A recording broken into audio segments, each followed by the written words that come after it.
ጠቅላይ ሚኒስትሩ ያነሱት ሌቦችን የማጥራት አጀንዳና የሚዲያዎች ፍርሃትና ዝምታ።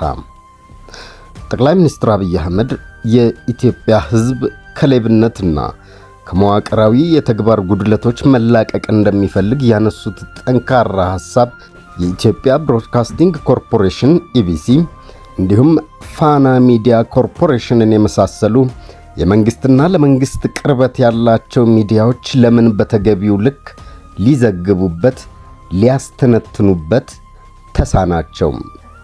ለምን ይህ አጀንዳ በሰፊው አልተተነተነም? በቅድሚያም የጠቅላይ ሚኒስትሩን ንግግር በተለይም ከአማራ ሚዲያ ኮርፖሬሽን ጋር አድርገውት በነበረው ቆይታም የሰጡትን ቃል በቃል እናስታውስ።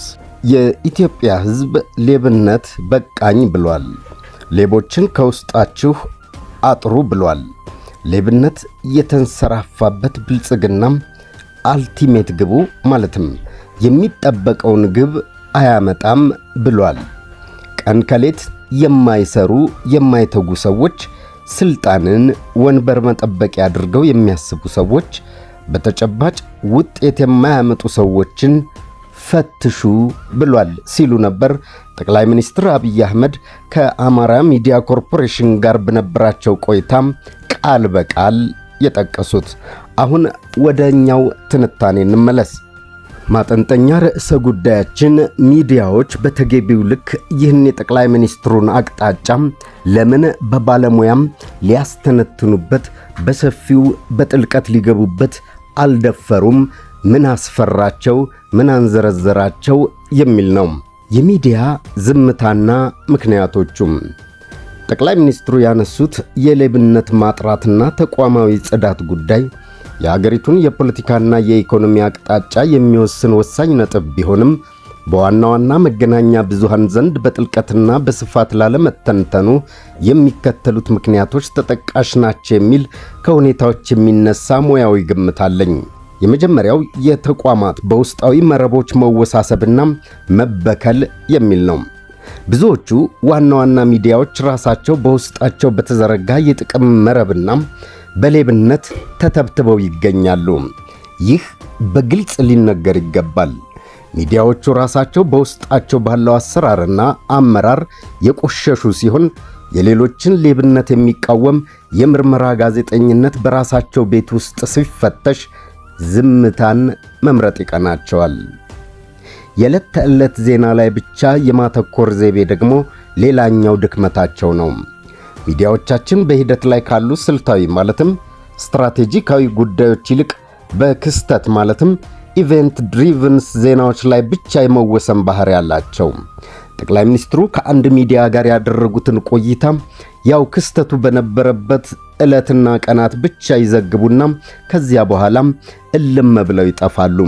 ጠቅላይ ሚኒስትሩ የሰጧቸውን ጭብጦች ወይንም አቅጣጫዎች ተከትለው ጥልቅ ትንታኔዎችን የመስራት ብዙዎቹ ፍላጎቱ ያላቸው አይመስልም። ምክንያቶቻቸው እንደየራሳቸው ሁኔታም የተለያየ ሊሆን ይችላል። አንዳንዶቹ ስለ ሌብነት መንካት የራሳቸውን ቤት እንደሚያንኳኳ በመፍራት ይተውታል። የጠቅላይ ሚኒስትሩን ንግግሮች እንደ መደበኛ ፕሮቶኮል ዘገባ ሰርተው ማለፍ እንጂ የችግሩን ስር ነቀል መፍትሄ የሚያጠይቅና የጠቅላይ ሚኒስትሩን ኢኒሺየቲቭ የሚያግዙ የምርመራና የትንታኔ ሥራዎች ውስጥ ለመግባት አይሞክሯትም። የወደል ሙስና ማለትም ግራንድ ኮራፕሽን ውስብስብነትና ፍርሃት በከፍተኛ የሥልጣን ማማ ላይ የሚፈጸም ግዙፍ ሌብነት ወደል ሙስና ማለትም ግራንድ ኮራፕሽን እጅግ የተወሳሰበ በመሆኑ ጉዳዩን አጣርቶ በሰነድ አስደግፎ ለመተንተን የሚያስችል የሰለጠነ የምርመራ ጋዜጠኝነት አቅምም ቢሆን ውስንነት አለባቸው። ይህም ብቻ አይደለም ግን የምርመራ ጋዜጠኛ እንዲሆኑ በየሚዲያዎቹ አመራሮች የሚመለመሉት ሁሉም ጋር ባይሆንም ራሱን በቻለ ሊመረመር በሚገባው የጥቅም ትስስር ነው ይባላል። ለመሆኑ ጠቅላይ ሚኒስትሩ ሕዝቡ ሌብነት መረረኝ ብሎናል፣ ከዋና ዋና ሥራዎቻችንም ትኩረት የምንሰጠው ነው ያሉት ጉዳይ እንዴት ይተንተን? ይህ ነጥብ ወደ ችግሩ መዋቅራዊ እውነታ ይወስደናል። ይህንን ጉዳይ በባለሙያ ደረጃ ስንመረምረው የሀገሪቱ የልማትና የዴሞክራሲ መንገድ ከውጭ ከሚመጡ ጫናዎች በላይ በውስጥ አጥፊ ኃይሎች ተተብትቦ የተያዘ መሆኑን እንረዳለን። በመንግስትና በገዢው ፓርቲ ውስጥ የግል ጥቅም ለማግበስበስ ተወሽቀው የመንግስትን የዕለት ተዕለት እንቅስቃሴ ማለትም ስቴት ማሽነሪ ጠልፈው የሚይዙ ኃይሎች ደግሞ እጅግ በጣም አደገኛና የማይታዩ ናቸው። ለጊዜው የስልጣን ወንበር ማስጠበቅ ሌላኛው የሚዲያዎች የዝምታ ምክንያት ነው። ቀን ከሌት ህዝብ ከማገልገል ይልቅ በስልጣን ወንበር ተደላድሎ የግል ሀብት ንብረት ከማከማቸት ውጪ ውጤት የማያመጡ አሰራሮች የመንግስትን ጥረት ወደ ኋላ ይጎትቱታል። ሚዲያዎች ውስጥ ያለው አንደኛው በሽታም ይኸው ነው።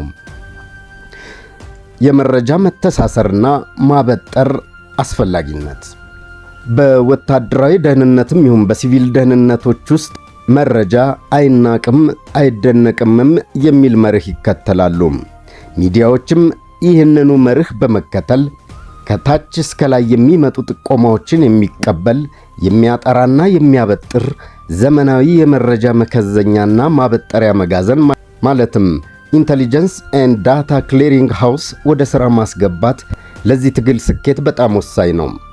አፋጣኝ እርማት የሚሹ ተቋማት በአስቸኳይ መስተካከልና ማሻሻያ ሊደረግባቸው የሚገቡ መንግስታዊና ለመንግስት ቅርበት ያላቸው ተቋማት እጅግ በጣም ብዙ ቢሆኑም በዋናነት ግን መንግስት በጣም በአፋጣኝ የመገናኛ ብዙሃን ላይ ቢያተኩር ሌሎችን ለማረምና ለማቃናትም አመቺ ይሆንለታል። ሕዝብንና መንግስትን በቅንነት ማገልገል ሲገባቸው በግል ጥቅማ ጥቅም የተሳሰረ መረብ የተዘረጉባቸው የመንግስትና ለመንግስት ቅርበት ያላቸው ሚዲያዎች ማለትም የሬዲዮና ቴሌቪዥን ጣቢያዎች ዜና አምርተው የሚሸጡና የጋዜጣና መጽሔት ውጤቶች ሊኖሩ ይችላሉ። የምርመራ ዘገባ ሊሰሩ የሚገባቸው የሚዲያ ተቋማት ራሳቸው በከፍተኛ አመራሮች ሌብነት ስለመተብተባቸው የሚነገር በመሆኑ አዲሶቹ አመራሮች በአንዳንዶቹ ላይ የተጀመሩትን የማጥራት ሥራዎች ከዚህ ይበልጥ በጥልቀትና በስፋት ሊቀጥሉበት ይገባል።